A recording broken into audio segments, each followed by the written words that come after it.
addressing the Israeli parliament. For more on this, we're joined from our Toronto studio by Noah Shack. He is the Deputy Director of Research at the Center for Israel and Jewish Affairs. Welcome to the program. Thank you for having me. So your thoughts on the Prime Minister's speech today?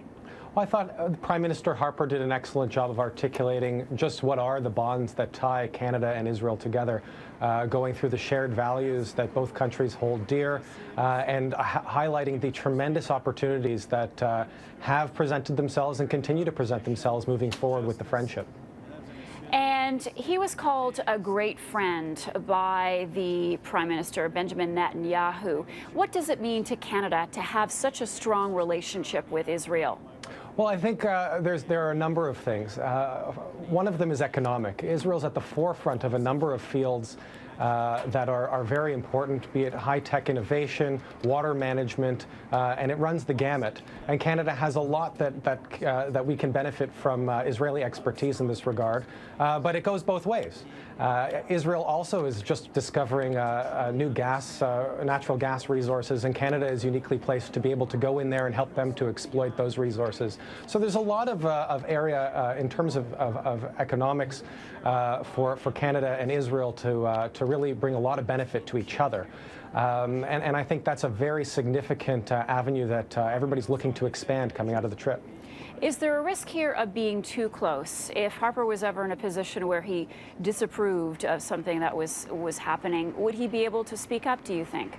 Well, I absolutely think so. I mean, he referenced it in his speech to the Knesset. He referenced that there may be disagreements on certain things, but the core fundamental issues there's significant agreement on. I mean, this had widespread appeal in Israel, his remarks, that is.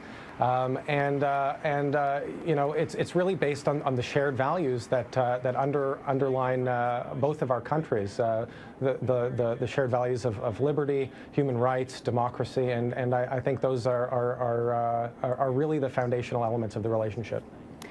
And Stephen Harper also pledged $66 million in aid to the Palestinians. He met with Mahmoud Abbas.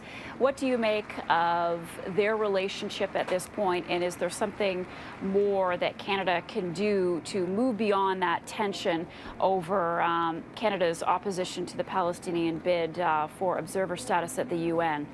Well, I believe that tension has really been mitigated. President Abbas acknowledged that he respects Canada's decision on the matter, and Canada has really moved forward playing an important role in Palestinian state building.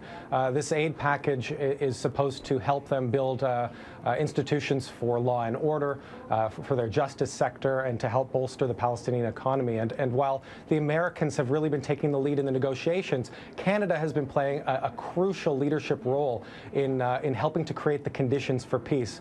Because if an agreement is to be signed and is to actually make a difference and be lasting, the Palestinian state that emerges can't be a failed state. It has to be viable, it has to be productive, prosperous, and it has to be a free and fair democracy where people, moderate people who truly want peace, can have a livelihood and can live their lives. Noah Shack, thank you very much. Thank you.